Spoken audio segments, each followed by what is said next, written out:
এতিয়া প্ৰায় ৫টামান বাজিছে আৰু মই স্কুলৰ পৰা আহি খুব ধুনীয়াকৈ গা পা ধুই উলিয়াই লৈছোঁ এযোৰ বগা কাপোৰ আৰু এই কাপোৰযোৰ মোৰ খুব বেছি পচন্দৰ হয়। এয়া চাওকচোন, বগাত পিংক কালাৰ আৰু লগতে ব্লু কম্বিনেশ্যনৰ ফুল আছে আৰু লগতে লৈছোঁ এখন গামোচা আৰু অকণমান এয়া ওলাই লৈছোঁ ফুট সেন্দুৰখিনি লৈ গৈ আছোঁ এফালে আৰু আপোনালোককো লগত লৈ যাম, কাৰণ বহুত বেছি ভাল লাগিব আজিৰ দিনটো যিহেতু বহুত বেছি এটা পবিত্ৰ দিন, সেইটো কাৰণে।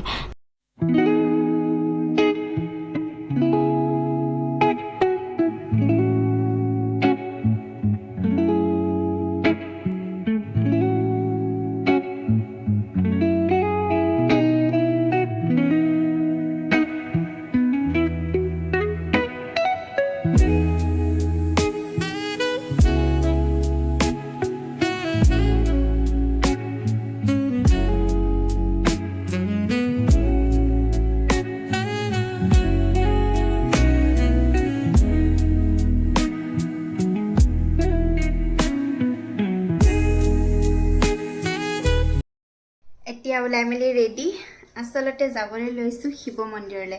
আজি যিহেতু শাওণ মাহৰ তৃতীয়টো সোমবাৰ, সেইটো কাৰণে আৰু যদি মানে শাওণ মাহটো গোটেইকেইটা সোমবাৰতে মন্দিৰলৈ যাব পাৰে বা ঘৰতে হ'লেও পূজা অৰ্চনা কৰিব পাৰে তেতিয়া বেছি ভাল, কিন্তু মোৰ যিহেতু বৰ বিশেষ সময় মিলাব নোৱাৰোঁ, ৰাতিপুৱাটো যাবই নোৱাৰিলোঁ কাৰণ স্কুললৈ যিহেতু যাব লগা হয় ৰাতিপুৱা, সেইকাৰণে এতিয়া স্কুলৰ পৰা আহিয়েই গা পা ধুই ওলাইছোঁ। সেয়া বগা কাপোৰ এযোৰ পিন্ধি পিনে ওলাইছোঁ। আমাৰ ওচৰতে এটা শিৱ মন্দিৰ আছে আৰু তাতে অকণমান সেৱা কৰি আহিম। মানে মই ইমান পূজা ভাগে নকৰোঁ, কিন্তু মই অকণমান সেৱা কৰিলে মনটো ভাল লাগে, সেইটো কাৰণে মই এতিয়া যাব লৈছোঁ সেৱা কৰিবৰ কাৰণে আৰু আপোনালোককো লৈ যাম। আৰু কৈ আছোঁ বাৰু দেই, শিৱ মন্দিৰৰ যিটো মোৰ আগৰ ব্লগত মই কৈছোঁৱে যে কি হয় মানে শাওণ মাহত যদি পূজা অৰ্চনা বা মহাদেৱক যদি ধ্যান কৰা হয় কি হয়, সেয়াটো মই আগৰ ব্লগত কৈছোঁৱেই। আৰু প্ৰথম আৰু তৃতীয়টো খুব বেছি ভাল বুলি কয়, প্ৰথম সোমবাৰটো আৰু তৃতীয় সোমবাৰটো। আৰু আজি সেইকাৰণে যিহেতু ৩ নম্বৰ সোমবাৰ, তৃতীয় সোমবাৰ, আৰু সেইটো কাৰণে মই ওলাইছোঁ যাবৰ কাৰণে। আৰু এইটো সোমবাৰে পূজা অৰ্চনা কৰিলে বা মন্দিৰত গৈ শিৱ মন্দিৰৰ আশীষ ল'লে কি ভাল হয় সেয়া মই আপোনালোকক জনাই আছোঁ। প্ৰথমতে গৈ লওঁ মন্দিৰলৈ, মানে অকণমান দেৰিয়ে হৈছে, সেইটো কাৰণে সন্ধিয়া লাগু হৈছে আৰু যাওঁ এতিয়া দেই।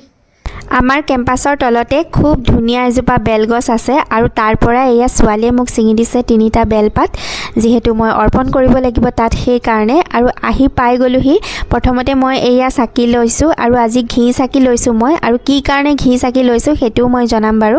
এয়া বেলপাত ল'লোঁ, ধূপ ল'লোঁ আৰু লগতে ঘি চাকি জ্বলাইছোঁ, 3 গছ চাকি জ্বলাইছোঁ। আৰু যিসকলে মোৰ আগৰ ব্লগ চাইছে তেওঁলোকে নিশ্চয় গম পায় মই কি কাৰণে 3 গছ চাকি জ্বলাওঁ।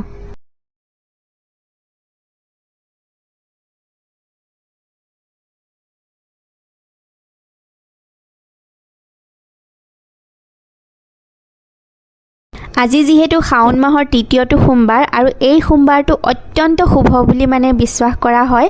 আৰু এই সোমবাৰত যদি শিৱক আৰাধনা কৰা হয় তেতিয়াহ'লে মনোকামনা পূৰণ হয়, দাৰিদ্ৰতা দূৰীকৰণ হয় আৰু ধন ধান সা সম্পত্তি সকলোবিলাক মানে প্ৰাপ্তি হয় আৰু অতি ফলদায়ী হয় বুলি মানে শাস্ত্ৰত উল্লেখ আছে। আৰু ঘৰলৈ খুব সুখ শান্তি সমৃদ্ধি এইবিলাক আহে, আৰু সেইটো কাৰণে মানে সকলোৱে পূজা কৰে শিৱক গৈ এই তৃতীয় সোমবাৰটোত, খুব বেছি ভাল। আৰু নাৰিকল বা পকা ফল আপেল এইটো আপোনালোকে অৰ্পণ কৰিব পাৰে, খুব বেছি ভাল হয়। আৰু বেলপাত নিদিলে শিৱ পূজা অসম্পূৰ্ণ হয়, আৰু সেইটো কাৰণে বেলপাত যিহেতু লক্ষ্মী দেৱীৰ লগত খুব জড়িত হয়, সেইটো কাৰণে আপোনালোকে বেলপাতো লগতে দিব, খুব ভাল ফল লাভ কৰিব।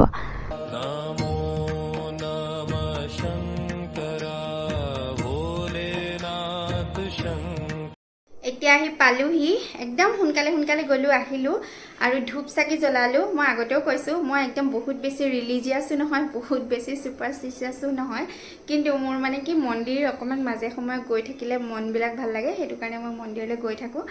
আৰু একদম পূজাৰ যোনবিলাক বিধি সেইবিলাকো মই চব ফ'ল' নকৰোঁ, সকলোখিনি ফ'ল' নকৰোঁ, কিন্তু মোৰ মানে মনটোৱে যিটো কয় আৰু মই তেনেদৰেই কৰোঁ।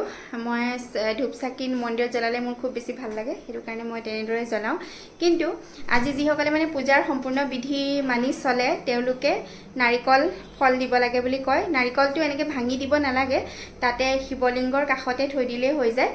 আৰু লগতে পঞ্চামৃত মানে পঞ্চামৃত দি অভিষেক কৰিব পাৰে কিন্তু সেইবিলাক মই আজিলৈকে কৰা নাই আৰু মানে কি মই কৈছোঁ আগতেও কৈছোঁ মই জাষ্ট ধূপ চাকি জ্বলাওঁ যিমান মই মন্দিৰ হওক নামঘৰ হওক সকলোলৈকে যাওঁ ক'তো মোৰ মানে নোযোৱা কোনো কথা নাই মই সকলোলৈকে যাওঁ আৰু সকলোতে ধূপ চাকি জ্বলাওঁ জ্বলাই যাতে সকলোৰে মংগল হয় তেনেদৰে মানে আশীষ লওঁ আৰু মানে কি বহুত কিবা কিবি কৰিবলৈ হ'লে বহুত পূজা অৰ্চনাৰ বহুত নিয়ম থাকে কিবা থাকে আৰু সিমানখিনিলে মই সিমান ভিতৰলৈ মই নাযাওঁ মই যাব বিচৰা নাই সেইটো কাৰণে মোৰ মনটোৱে অকল ধূপ চাকি জ্বলালেই মোৰ মনটো সন্তুষ্ট হয় সেইটো কাৰণে মই তেনেদৰে কৰোঁ আচলতে নামঘৰ আৰু মন্দিৰ যোৱাটো নিজৰ লগত কথা দেই আৰু ধূপ চাকি জ্বলাবনে আপুনি নে কিবা তাত দান কৰিব সেয়াও আপোনাৰ নিজৰ মনৰ লগত কথা যিটোৱে আপোনাৰ মনটো ছেটিছফাই দিয়ে মানে সেইটোৱে আপুনি কৰিব পাৰে মই যেতিয়া মন্দিৰলৈ গ'লোঁ মনটো ভাল লাগিলে মোৰ যেন কিবা যদি মানে বাধা বিঘিনি আছিলে সেইখিনিও যেন নাইকিয়া হৈ গ'ল তেনেকুৱা যে মনত যে এটা ভাৱ এটা আহিলে সেইটোৱে মানে আচলতে বডিত মানে সেইটোৱে কাম কৰে গতিকে আপোনালোকৰ মনে যি কয় তেনেদৰেই কৰিব মই যেনেদৰে কৰিছোঁ তেনেদৰে কৰিব লাগিব বুলি কোনো কথা নাই কিন্তু মোক আপোনালোকে দেখিছে মই খুব মানে কি মই লক্ষ্মী বহুত মানুহ মই লক্ষ্মী পূজা বহুত কৰোঁ মানে লক্ষ্মীক বহুত মানুহ আৰু এইফালে গণেশ পূজা আৰু লগতে শিৱ পূজা আৰু ভগৱান শ্ৰীকৃষ্ণটোতো আৰু থাকিবই এইকেইজনক মানে মই খুব বেছি মানুহ আগৰ পৰা সৰুৰ পৰা কিন্তু তেনেদৰে পূজা ভাগে নহয় দেই কোনো পূজাৰী মাতি মই কোনো পূজা নকৰোঁ আৰু পূজাৰ যিখিনি বিধি সেইখিনিও মই কোনোদিন ফ'ল' কৰা নাই জাষ্ট ধূপ চাকি জ্বলাওঁ সিমানেই আৰু ভিডিঅ'টো শেষলৈকে চোৱাৰ বাবে আপোনালোক সকলোকে অশেষ ধন্যবাদ যিসকলে এতিয়ালৈকে ছাবস্ক্ৰাইব কৰা নাই চেনেলটো ছাবস্ক্ৰাইব কৰিব তেতিয়া নতুন নতুন খুব ধুনীয়া ধুনীয়া ব্লগ চাবলৈ পাব আৰু তেতিয়াহ'লে আজিলৈ আহোঁ বহুত টায়াৰ্ড লাগিছে এতিয়া অকণমান ৰেষ্ট কৰোঁ তাৰপিছত আকৌ কাইলৈৰ কাৰণে প্ৰস্তুতি চলাব হ'বই নহয় কাৰণ এতিয়া যিহেতু স্কুল আছে নহ'লে সেইটো কাৰণে টাটা বাই বাই নেক্সট ব্লগত লগ পাম বাই